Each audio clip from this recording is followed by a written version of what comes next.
Bienvenue dans les Murmures de Sophia, un podcast qui relie nos racines spirituelles ancestrales à nos vies de femmes modernes. Que tu sois mère, fille ou grand-mère, une femme accomplie ou en devenir, il existe un savoir qui ne s'apprend pas, mais qui se transmet dans la sororité, la tendresse, le soutien et le respect du vivant. Je suis Gwenaëlle. J'accompagne les femmes sensibles à éveiller leur puissance essentielle à travers la métamorphose sacrée. Cet espace est un fil d'or qui transmute le réel avec clarté et profondeur. Entre avec moi dans ce cercle.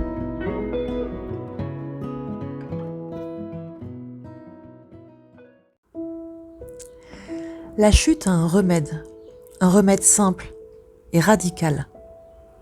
Le retour à soi. Dans l'épisode précédent, on a vu comment nous reproduisons sans le savoir la chute de Sophia. Dans nos choix professionnels qui nous vident, dans nos relations où l'amour se perd, dans notre rapport à la terre que nous traitons comme un objet et non comme un être sacré. Mais alors, comment on se relève ? Comment retrouver ce lien brisé avec notre âme, avec les autres, avec le monde ? Pour moi, la réponse réside dans le féminin sacré. Alors attends, avant que tu penses que c'est encore un concept New Age réservé aux femmes, laisse-moi t'expliquer. Tu vois, je suis de celles qui croient qu'on ne peut parler que depuis le territoire de l'expérience. Il m'a fallu cheminer longtemps, très longtemps, pour comprendre ce féminin sacré. Il m'a fallu guérir des parts intérieures blessées. La petite fille, l'adolescente, la mère à qui on a refusé un accouchement par voie basse et à qui on a imposé la césarienne. Ou l'épouse qui n'a pas été honorée, l'amoureuse qui n'a pas été respectée, la magicienne dont on a dit qu'elle était trop perchée. Bon, ça te parle peut-être ? J'ai dû apprendre aussi à poser mes limites, comme on pose des pierres pour délimiter un sanctuaire. Et ça, c'était pas facile. On m'avait pas appris qu'on pouvait dire non. Et même professionnellement, j'étais souvent dépassée, débordée par les demandes. J'avais du mal à refuser. J'avais du mal à préserver mon espace personnel. Il a fallu que j'explore ma féminité cyclique, travailler avec la lune, la pleine lune, la nouvelle lune, et puis des cycles qui se ralentissent. Cette danse entre lumière et ombre, entre création et repos, entre donner et recevoir, entre percevoir et ne plus rien ressentir. C'est dans l'humus de mon expérience, ce compost de décomposition, d'épreuves, d'anciennes versions de moi, que certaines graines de sagesse ont enfin levé. Et c'est là que j'ai compris que Sophia me murmurait à l'oreille depuis longtemps, depuis si longtemps. J'avais des cahiers pleins de notes, pleins de canalisations, et je mets des guillemets, plein d'inspiration. Je ne savais pas comment transmettre. Et puis, tout s'est éclairé. Le féminin sacré, ce n'est pas un concept féminin. Je ne voulais pas en parler uniquement pour les femmes, même si, comme vous le constaterez, je m'adresse quand même souvent à elles. Et c'est normal. Dans mon expérience d'accompagnante spirituelle, d'énergéticienne, je crois que 9 personnes sur 10 sont des femmes sensibles, des femmes qui sont un petit peu perdues dans leur cheminement. Alors on parle de sexualité, on parle de désir d'enfant, on parle de ne pas pouvoir accueillir un enfant, on parle de relations de couple, on parle d'ambition professionnelle, on parle de reliance au monde, on parle d'intuition, on parle de tout. Et c'est souvent à ces femmes que je m'adresse et ce sont elles qui m'inspirent tellement ce podcast. Je ne voulais pas non plus faire ce podcast pour revendiquer une place dans des panthéons dominés par le masculin. C'est vrai que la spiritualité, c'est souvent une affaire d'hommes. Et je suis sûre que même toi, au fond, parfois, tu as tendance à accorder plus de crédit lorsque c'est un homme qui s'exprime dans un podcast ou dans une vidéo ou à travers un livre. C'est vrai que nous, les femmes, depuis fort longtemps, on a été cloisonnées, confinées au silence. Et puis, quand on commence à parler de spiritualité, on le fait tellement à partir de notre centre que ça semble moins brillant. Ou alors, on part dans l'extraordinaire et on devient un petit peu perché, un petit peu satellisé dans les étoiles. Moi, je voulais simplement être la traductrice limpide des murmures d'une guidance ancestrale. Cette guidance qui nous chuchote à l'oreille, qui nous caresse le cœur depuis toujours et que parfois on n'entend pas. Alors ce n'est pas un discours féministe, ce n'est pas un discours engagé, ce n'est pas un discours anti-masculin.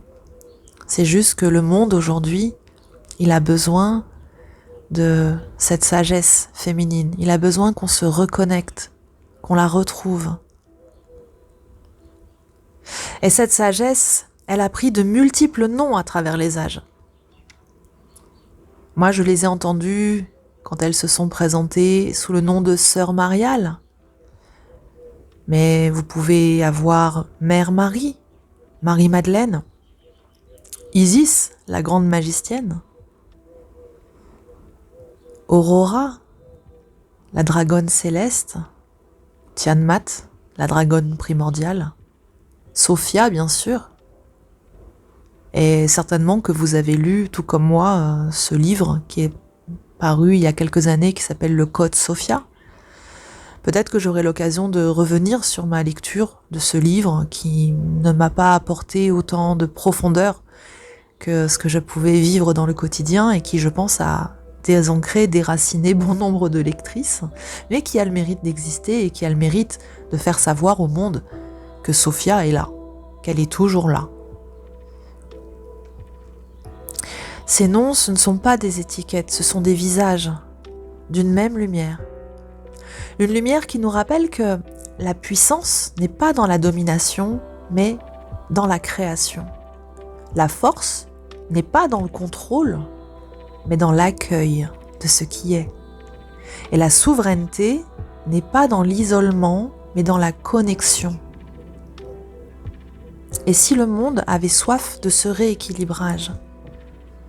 Nous avons trop longtemps valorisé la raison au détriment de l'intuition, l'action au détriment de la réception, le faire au détriment de l'être.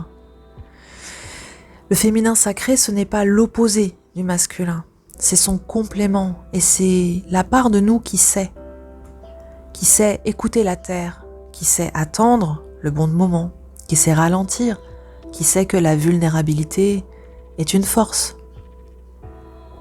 Et ce message, il n'est pas que pour les femmes, il est pour l'humanité.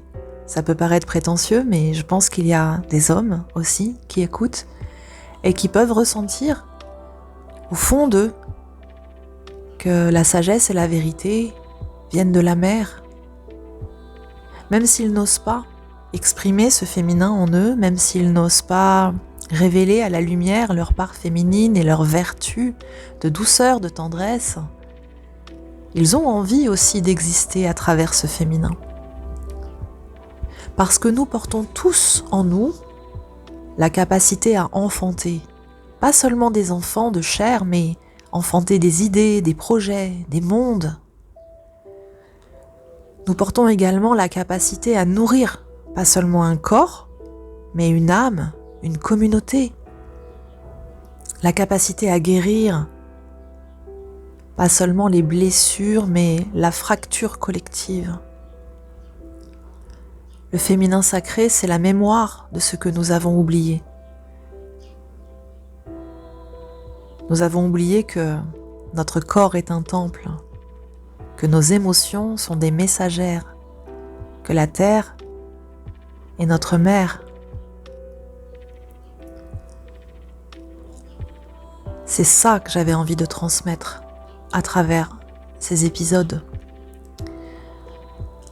Tu vois, le féminin sacré, ce n'est pas qu'une histoire de flux sanguin, ce n'est pas qu'une histoire de cercle de femmes qui dansent autour du feu et qui jouent du tambour.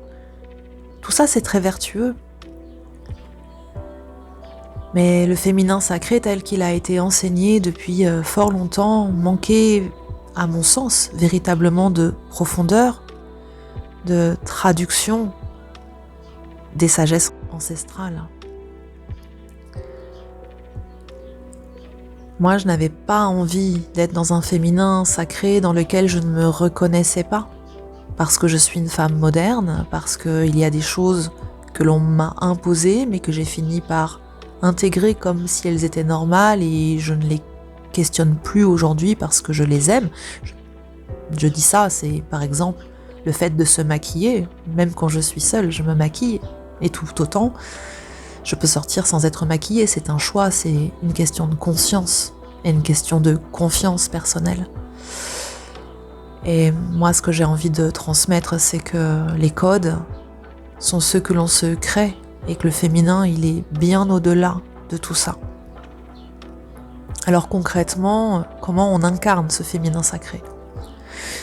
Eh bien, c'est ce qu'on va explorer dans l'épisode suivant. Mais déjà, voici une petite piste. Le féminin sacré commence par un geste tout simple. S'arrêter. S'arrêter pour écouter son corps, comme on écoute le chant d'un ruisseau. S'arrêter pour accueillir ses émotions comme on accueille un invité sacré. S'arrêter pour accueillir son âme. S'arrêter pour honorer la terre comme on honore une déesse. Car Sophia, ce n'est pas une idée à comprendre, elle est un moment à vivre. Dans le prochain épisode, je te parlerai de la vie incarnée avec Sophia, ou comment faire rentrer le ciel dans la terre, un geste à la fois. Je te remercie pour ton écoute. Je te donne rendez-vous au prochain épisode. Et en attendant, prends bien soin de toi.